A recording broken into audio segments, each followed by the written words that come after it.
ফুলেছে ফুল ফুটেছে কদমতলায় কে দিদিমণি নবান্নয় বসে বসে হাঁটছে ঠান্ডা ঠান্ডা কুল কুল চারিদিকে পদ্ম ফুল চারিদিকে পদ্ম ফুল চারিদিকে পদ্ম ফুল। তৃণমূলের নেতাদের গাছে বেঁধে জল বিজুটি দিয়ে দমদম দাওয়াই দেওয়ার নিদান দিলেন বিজেপি নেতা কাশেম আলী। সেই ভাষা প্রয়োগ করা হবে, দমদম দাবাই হবে, কেন এটা সন্ত্রাস কবলিত এলাকা। আজকের এখানে মিটিং করবে, কাল রাত্রে সব তৃণমূলের হারমাত বাহিনীরা এসে চমকে গেছে যে মিটিং হবে না।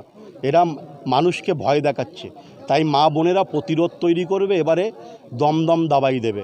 তৃণমূলের নেতাদের গাছে বেঁধে জল বিচুটি লাগিয়ে দমদম দাবাই দেবে। ভোট যদি রিগিং করতে আসে তৃণমূলের নেতারা, ভোট যদি রিগিং হয়, মানুষকে যদি ভোট না দিতে দেয়, দমদম দাবাই দেবে মা বোনেরা, এবং বিছুটি লাগাবে এবং তার সাথে সাথে গাছে বেঁধে রাখবে। যদি কোনো অত্যাচার করে গতবারের পঞ্চায়েতের মতো কিন্তু এবারে আর ভোট হবে না। এবারে পঞ্চায়েতের মতো দিদির পুলিশ থাকবে না, দিল্লি থেকে দাদার পুলিশ আসবে। বেশি টাপুর টুপুর করলে পাছা লাল করে দেবে। হিঙ্গলগঞ্জের 11 নম্বর স্যান্ডেল বিলে বিজেপি প্রার্থী রেখা পাত্রর সমর্থনে বিজেপির সভা অনুষ্ঠিত হয়। সেখানে উপস্থিত ছিলেন বিজেপি নেতা কাশেম আলী। তিনি সভা শেষে সাংবাদিকদের মুখোমুখি হয়ে কি বললেন আপনাদের শোনাবো। প্রতিরোধ তৈরি করুন, সংকল্পবদ্ধ হন, সকাল সকাল বুঝে যাবেন, তুলসী মঞ্চে গিয়ে পুজো দেবেন, শাঁখা সিঁদুরের দিব্যি খাবেন, বলবেন পঞ্চায়েতে ভোট দিতে পারিনি, এবারে মোদিজিকে ভোট দেব, পদ্ম ফুলে ভোট দেব, রেখা পাত্রকে ভোট দেব, অত্যাচারিত নিপীড়িত কল্পকে ভোট দেব। যদি মা বোনেরা প্রতিরোধ গড়ে তোলে, যদি দেখবেন ওরা ভয় দেখাচ্ছে, চমকাচ্ছে, ধমকাচ্ছে, রিগিং করার চেষ্টা করছে, করজোড়ে আমার মা বোনদের কাছে বিনম্র চিত্রে নিবেদন করে যাব, মা আপনাদের শেষ অস্ত্র হচ্ছে ছাতা, জুতো নিয়ে রেডি থাকবেন, ভূতের সামনে যাবেন, ভূত যদি দখল করতে আসে ওদের ছেটিয়ে বিদায় করবেন। আর প্রয়োজন হলে মা বোনেদের বলে দেবো, রিগিং ছাপ্পা ফক্সি করতে এলে ওই তৃণমূল নেতাদের গাছে বাঁধবেন, বিছুটি পাতা নিয়ে ঝেঁটিয়ে ঝেঁটিয়ে দমদম দাবাই দেবেন। আমার হোয়াটসঅ্যাপ নাম্বার আপনাদের দিয়ে যাচ্ছে। কোনো প্রভাব পড়বে না। ওই আইপ্যাক ছানাগুলোকে মানুষ দেখবে, গাছে বেঁধে রাখবে। দাবাই বিছুটি পাতা লাগাবে রিগিং ছাপ্পা করতে এলে। দমদম দাবাই বিছুটি পাতা। আপনারা পরিষ্কারভাবে শুনে নিন, রিগিং করতে এলে কিন্তু প্রতিরোধ হবে। পঞ্চায়েত নির্বাচন নয়, এটা লোকসভার নির্বাচন, রাষ্ট্রশক্তি গড়ার নির্বাচন, নরেন্দ্র মোদীকে প্রধানমন্ত্রী করার নির্বাচন, দেশের সার্বভৌমত্বকে বজায় রাখার জন্য নির্বাচন।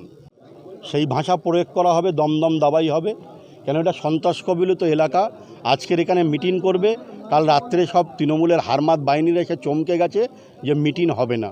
এরা মানুষকে ভয় দেখাচ্ছে, তাই মা বোনেরা প্রতিরোধ তৈরি করবে, এবারে দমদম দাবাই দেবে। তৃণমূলের নেতাদের গাছে বেঁধে জল বিচুটি লাগিয়ে দমদম দাবাই দেবে। ভোট যদি রিগিং করতে আসে তৃণমূলের নেতারা, ভোট যদি রিগিং হয়, মানুষকে যদি ভোট না দিতে দেয়, দমদম দাবাই দেবে মা বোনেরা, এবং বিছুটি লাগাবে এবং তার সাথে সাথে গাছে বেঁধে রাখবে। সন্দেশখালীতে যখন মা বোনেরা ধর্ষিত হচ্ছিল, তখন আইন কোথায় ছিল, কোথায় পুলিশ ছিল? শাহজাহান, শিবু, উত্তম বাহিনীরা যখন মায়েদের উপরে রাতের পর রাত, দিনের পর দিন অত্যাচার করেছিল, তখন তো আইন আপনারা দেখতে পাননি। হ্যাঁ, পশ্চিমবাংলায় কি আইনের শাসন চলছে? হীরক রানীর শাসন চলছে, হীরক রানীর। ছানাগুলো করছে, আইপ্যাকের ছানা, প্রতীক জৈন এবং চিটিংবাজ ভাইপোর ছানাগুলো এইসব করছে নোংরামো। ঠিক আছে, সন্দেশখালীর হাজার হাজার মা বোনের যে জাগরণ, সেই জাগরণ তো আর মিথ্যা নয়। সন্দেশখালীর মা বোনেরা যে প্রতিরোধ তৈরি করেছে, প্রতিবাদ করেছে, সেই প্রতিবাদ তো আপনাদের মিডিয়া বন্ধুরা মিথ্যা প্রমাণ করতে পারবে না। এছাড়া ওই দিন হিঙ্গলগঞ্জের বিধায়ক দেবেশ মণ্ডল কি বললেন শুনুন। দেখুন, আমি কাশেম আলী মোল্লাকে চিনি না, বা উনি বিজেপি লিডার বলছেন, বিজেপি হয়তো ওকে চিনবে। তা আমাকে একটা সহজ কথা, আপনাকেও একটা প্রশ্ন করি, আমার চোখটা বেঁধে দিন, আর কিছু প্রাণী এখানে আনুন, তাদের ডাকতে বলুন। তাদের ডাক আমি চোখ বাঁধা থাকলেও বলে দিতে পারবো যে কোন প্রাণী ডাকছে। সুতরাং কাশেম আলীর ডাক আপনি শুনেছেন, এটা বুঝতে পারছেন ওই ডাকে ও কী বলতে চাইছে। আমরা বাংলাকে ওই জায়গায় নিয়ে যেতে দেবো না, আমরা বাংলাকে শান্তিতে রাখতে চাই। আরে হুমকি তো এতদিন শুনছিলাম তৃণমূল হুমকি দেয়, তৃণমূল খারাপ কাজ করে, কিন্তু এবার নরেন্দ্র মোদী বুঝুক যে তার লোকজন কি কথা বলছে, বাংলায় কারা অশান্তি করতে চাইছে। বুঝলেন তো? আপনারাও বুঝুন, সংবাদপত্রও তো বুঝতে হবে যে আপনারাও বলুন হুমকি কারা দিচ্ছে, আর দেবেশ মণ্ডলরা শান্তির বার্তা ছড়াচ্ছে।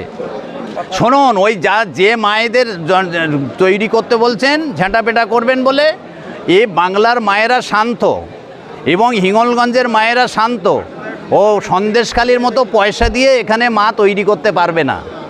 বুঝলেন তো? সুতরাং এখানে যত রকম ছলনা, যত রকম প্রতারণা করার চেষ্টা করা হোক না কেন, আমরা শান্তিপূর্ণ ইলেকশন করে দেখিয়ে দেব। বিজেপি নেতা ওনাকে বলছেন, নরেন্দ্র মোদী স্বীকার করবে ওকে? নরেন্দ্র মোদী তো শাহেনশা বলে গালাগালি দিচ্ছে। নরেন্দ্র মোদী এখনো পর্যন্ত মাথায় টুপি পরেনি, সব পরা হয়ে গেছে। যত ধর্মের যত পোশাক পরা আছে, আমার মুসলিম ভাইদের টুপিটা এখন উনি পরেননি। ওকে স্বীকার করেছে কিনা আগে নরেন্দ্র মোদীর কাছে জিজ্ঞাসা করে আসুন। ও ফাও দাবাই করছে, কিছু পয়সা কড়ি পেয়েছে তাই। ব্যুরো রিপোর্ট, পিবি বার্তা।